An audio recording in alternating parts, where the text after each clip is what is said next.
Ready? All right.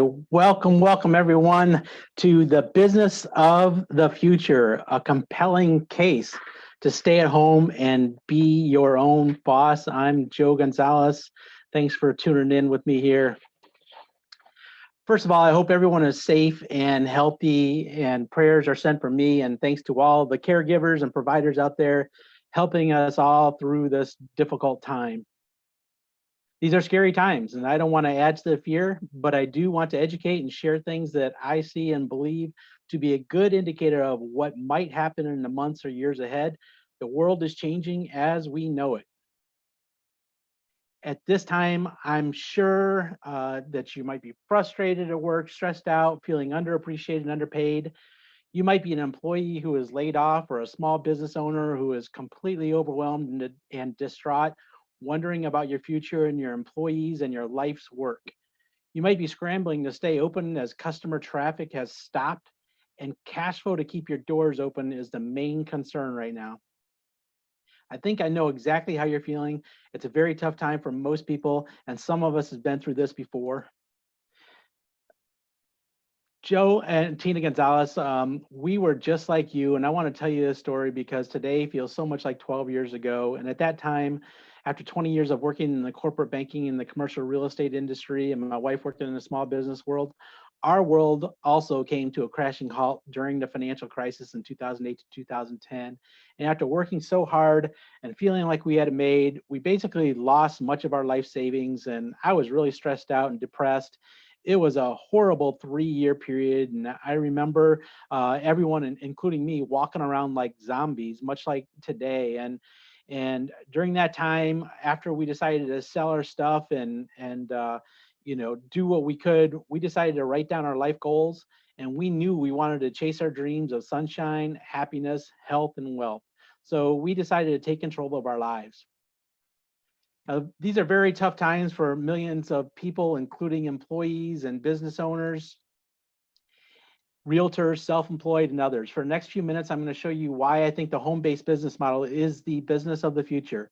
These are not meant to scare you, but to show you and educate you and help you guide your decisions for what's right for you in the future. Full disclosure, I'm not a broker and I'm not giving financial advice.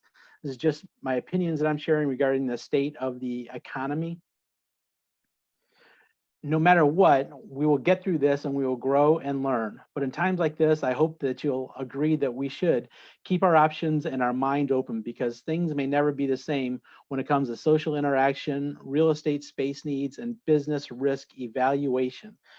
But also, if you're like me, times like these tend to awaken our entrepreneurial spirits. So for these reasons, let's dive in and take a look at the business of the future, a compelling case to stay at home and be your own boss. These are some of the headlines that we've been seeing for the last few days. And here's the basis, really. Coronavirus crisis has exposed the raw underbelly issues in our economy. Now, remember, we have a few things going on here. Number one, of course, is a tremendous health happening going on that's affecting so many people. But this crisis is exposing so much that was at risk in our financial system. And I am a former 20-year corporate banker and commercial real estate lending expert. And so I've been through this before, including 2007 to 2009, as I mentioned, and this feels much like that. And here's the incredible thing. Last week, already in this time, just in the last few weeks, our first measure of unemployment since this came along, 3 million people took claim to unemployment. This next week, which was today, record-breaking 6.6 million unemployment claims. Now remember, 3 million was a record already from a high of 695,000 in 1982. And here we are at 6.6 million. And it's being reported that US vehicle sales volume are down as much as 50 to 75% already. Now, the former head or chief of the Apple stores, the guy who put the Apple stores in place, he says that the coronavirus could wipe out department stores. And we've seen some of that. I know Macy's had like 140,000 people laid off. And this here from Business Insider says half of restaurants can't survive more than 16 days if they stop bringing in money. Restaurants operate on a daily cash basis. So when you don't have customers come through, it's just devastating for them. And it also says that roughly 110,000 restaurants are expected to close for good in the next month. That's about 11%. Olive Garden parent Darden Restaurant says same restaurant sales sank 60% for the current week. And that was just as of March 23rd. So it's probably gotten worse since then. Here's some of the striking things. This really bothers me. The Fed, the president of the Fed out in St. Louis said that the job losses could total 47 million people and the unemployment rate may hit 32%. That is coming from a Federal Reserve president. That is just incredible, everyone. And this headline says that why the U.S. housing bubble 2.0 is about to burst. How will coronavirus lockdowns impact the U.S. housing market? First data points are out. They're ugly.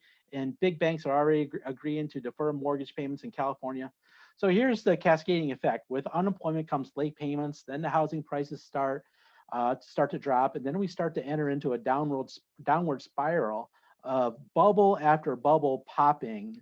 House prices, store closures, commercial real estate prices, rents. We have vacant storefronts. The landscape just completely changes. Now, how long will this last? That's another presentation where I show, based on the stock market and interest rates and the amount of debt that the government has saddled everyone with, that the impact of this could last for years, as the last recession in 2008 took nearly 7 years to fully recover. And I'll tell you that the Japanese economy has been in this for 20 some years after they went to 0% interest rate environments. And here, this is a predictor of the economy when interest rates basically go to zero. This has been a fair predictor of the last 7 recessions, and it shows you we just hit the 0%. A lot of people think that's good, and let me tell you, it's not good when interest rates go to zero, because what's going to happen is you can't even make loans anymore because the spreads have to widen out.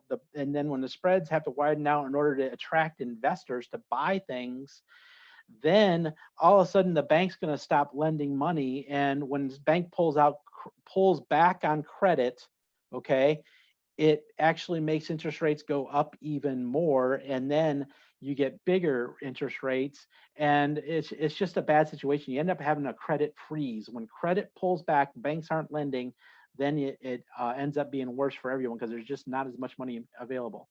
Now, I don't know if you know Robert Kiyosaki, but he has this cash flow quadrant, says that everybody is part of these 4 quadrants. So this is one of my favorite things. And there's 4 ways to produce income. The left-hand side of the quadrant is where 95% of the population is. Most people are employees, they have a job, or they're self-employed. And that's how Tina and I were. She was self-employed, she owned her job, and I was an employee, I had a job. And that's 95% of the population. So we're not in control, even though self-employed is in control. But just like today, if you're a trainer, or if you're, say, a real estate, a realtor, or something like that, and maybe even a masseuse or something, if you're not seeing clients, your income just drops off. So you're only capable of doing what you can do on your own when you're actually working. So if you take time off, boom, no money's coming in. Now, only 5% of the wealth is contained within 95% of the population. We all know how bad the wealth gap is, but here's key. 95% of the wealth is controlled by 5% of the population, and that's because they've learned to be business owners. They've learned to operate a system. They've learned to have money work for them and take advantage of residual and passive income, take advantage of the tax systems that we have in place. And the idea is for us to move from the left-hand side of the quadrant to the right-hand side of the quadrant. So we know that in order to move to the right-hand side of the quadrant, we still need to be a business owner. But do we really want to take on all that risk? I mean, look what's going on in the world today. And I feel so bad for all the small business owners out there. They have employees they have to worry about and take care of as best they can. They have the liability, they have the bank debt, they might be renting a storefront. They have huge capital investments, overhead, inventory, utilities, the payroll, benefits, etc. And keep this in mind: if you're a business, if a business is making a 10% net profit margin, or say $10,000 per month on $100,000 of revenue, if they lose just 10% of their customer revenue, they're now at break even. Okay, because it now goes down to $90,000, and now they're just covering all their, and there's no profits left. Now, keep in mind, these businesses are losing 60 to 80% of their customers right now. So this kind of describes it from Fortune magazine. I'm pretty pessimistic. Small business owners worry coronavirus relief might come too late. And by the way, it's going to come in the form of debt. And to rebuild your company with additional debt after it's already slowed down, let's hope that the grants and all that stuff actually are forgivable debt. I don't know how everything's structured yet. And then this says that almost half of US small businesses don't have enough liquid reserves to handle 2 weeks expenses, according to 2019 JP Morgan study. 4 in 10 Americans can't cover a $400 financial emergency, according to the Federal Reserve. And small business owners, 51% say their business will only be able to continue to operate for 0 to 3 months. 96% say they have already been impacted by the outbreak. 75% have been impacted by future sales, and 53% said their employees don't have the ability to telecommute.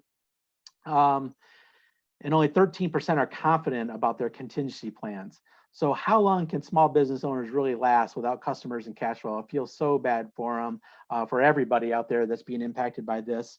And they still have to cover all their fixed overhead and expenses without any revenue coming in. And the coronavirus impact and the impact of Amazon on retail space, with massive unemployment right now, and the sudden stoppage with customers has permanently changed the landscape of how business is conducted. But does it have to work against us? Why not make this work for us? Imagine a life where you could do more of what you want. You'd actually have less stress about what's going on in the world. You'd have more fun, better health, more time to do what you want, more income to do what you want, and more time to spend with the people that you want. That sounds pretty good, doesn't it? Now, imagine a business, okay? Just here's where you got to open up your imagination. Imagine a business where you don't have any employees to worry about. You have no rent or overhead to pay when you have no customers coming in. You have no inventory to carry. It's a home delivery model, just like Amazon. No need for small business loans or bank debt. No commute. You can work from home. You can still get the tax benefits of a big business. No significant capital investment. In fact, it can be done with just a couple $100. And a business you can scale to unlimited profits and size with no bank debt or overhead. And a business you can work part-time and continue doing the things you love and even keep your business or job. Now you know why Robert Kiyosaki called the home-based business model the business of the 21st century. And I encourage you to get this book that he wrote a few years back. So there are 3 things that we need to be more in control and have more of the things we want. Number 1, we need more time. Number 2, we need a source of income, or we need a business. And number 3, we need a system. But the problem is these businesses typically cost a lot of money, many hundreds of thousands of dollars, even millions of dollars, because of all those things I mentioned: the storefront costs, the legal costs, employees, inventory, bank loans. And then we have a lack of experience and a lack of skills to take all of that on. So it all ends up being a very high risk of financial loss. And by the way, who has all the capital for that? But we still have to move over to the leveraged income versus the linear income side, or we're always going to be trapped. So enter the franchise model. And these are some of the franchises that you see here, some of the popular franchises in the country. And there are 3 things that a franchise does for us that give us more of the things we want: more time, money, flexibility, etc. Number 1, it provides the leverage of other people. Somebody else has invented it. Somebody else is helping us work it, their knowledge, their labor, etc. Number 2, it's a business model. It produces products to sell without having to invent them ourselves, and then we can in turn have customers and turn that into profits and money. Okay, so number 3, it's a system to follow. A franchise offers a system. That's the beauty of a franchise. It offers a training, it offers all the stuff that you need, and it ends up having higher success rates. So leverage, what is leverage? There's only so many hours per day, and most of us are capped on our income, as I said before, based on how many hours we work and our own effort. And as Robert Kiyosaki here again says, all successful people have one thing in common: leverage. Leverage is the power to earn more and more while working less and less, either by having people or money working for you. So we know we have to use leverage to increase our efforts. And I go back to this too. How does it work? Just do the math. What does a franchise owner want to do? They want to sell more products. And how do they do that? They have to produce and duplicate a store that they invented and started, but they want to get more of their products out there, but they can't do it themselves. So they hire franchisees to run these stores, and they create the system to teach the franchisees to do that. So what's incredible is how powerful it is. You just imagine having a duplicatable system where you start off with one store and you teach somebody else to do it. Now you have 2 stores, and then you teach others to do it. Now you have 4 stores, and then you have 8 stores, and then you have 16, and et cetera, et cetera. Within a few months, you could have 4,000 stores, and you know how large all these systems are. Now, would you rather have 1% of the efforts of 100 people, or would you rather have 100% of your own efforts? Think about that. The store inventor, the franchisor, the one that started this, they get a franchise fee from each of those 4,000 plus individual store owners, whether or not they're producing a profit in those stores. So question, who's getting rich? The franchisor, who gets a percentage of the sales no matter what, or the individual store owner? Why wouldn't we all want to be this franchisor and have this model? So this provides us with a source of income, and income is only produced if money exchanges hands through labor and profits. Your labor as an employee is linear, and then the business owner takes profits. Profits are better than wages, and a business uses that leverage. And the third thing it provides is a system. Like I said, the franchise uses a system. What's included in the system? What makes it a system? Number one, is it easy? Yeah, you follow the procedures. Can I do it? Number two, can I do it? Yeah, most of them require no experience, and you get training as part of your franchise. And number three, can you show others to do it? Yes, you follow the procedures and you teach employees. Would you agree that if you had a system that, or something that had all 3 of these, that you would now have a system that works? That's what a franchise does, and that's why McDonald's is the same all over the world, and an 18-year-old kid can run a $2 million restaurant, basically.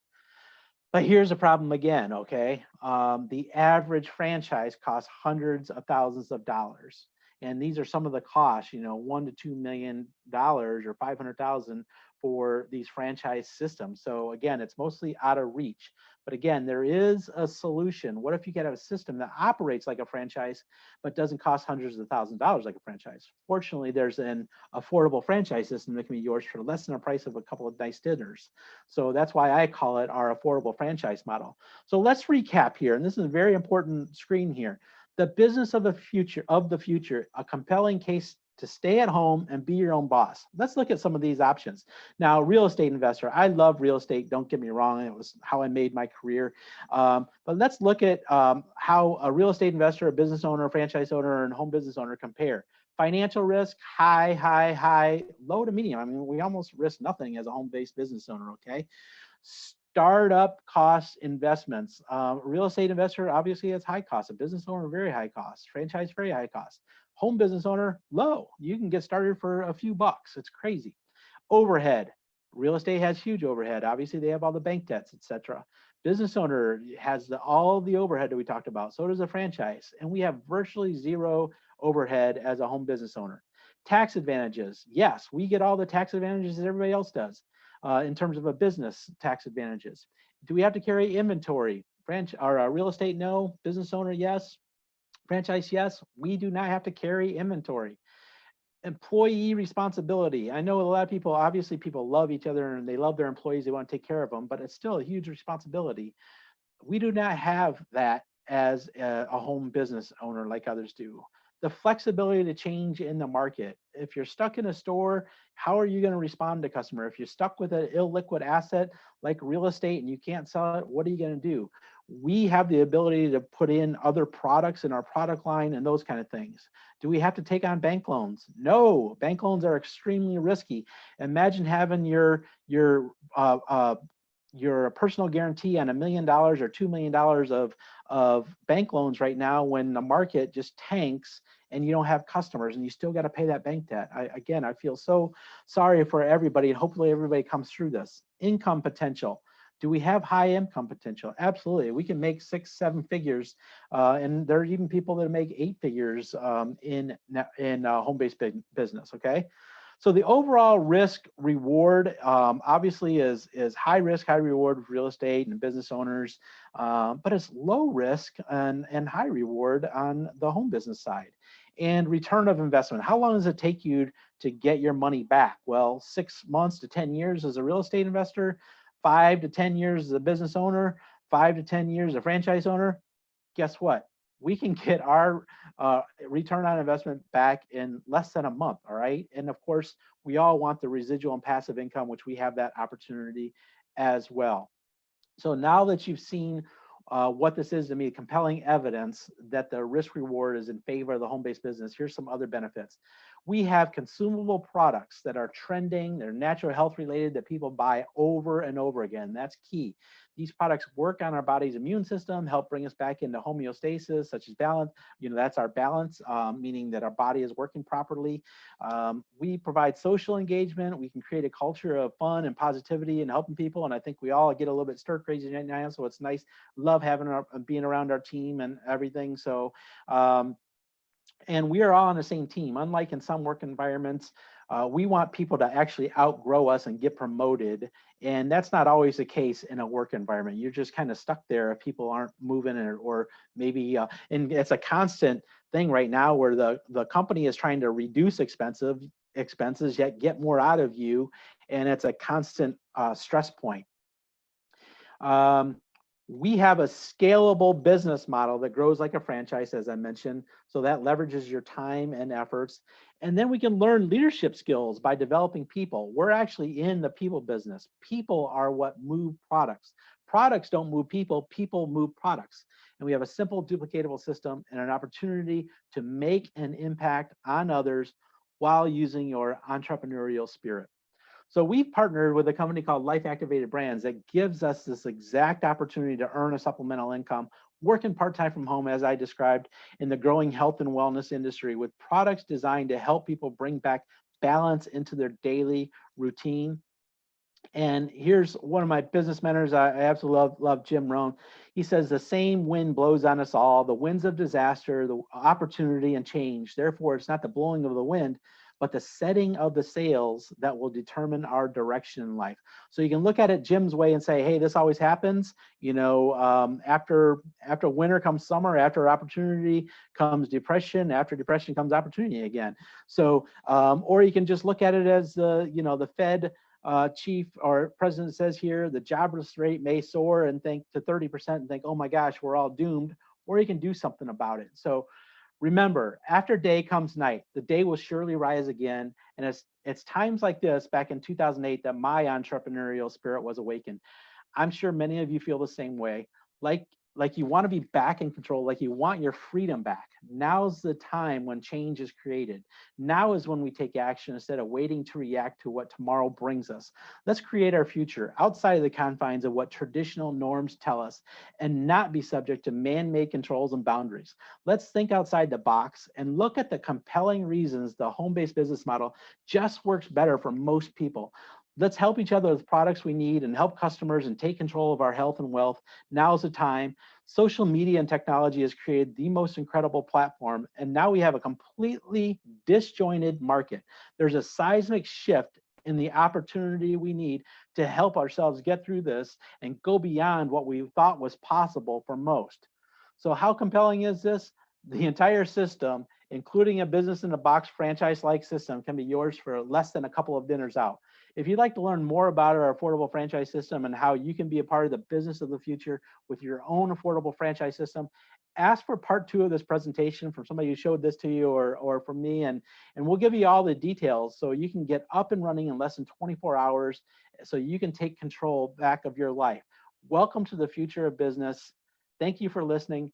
Please go and get part 2 to take control of your health and wealth and future. Thanks a lot.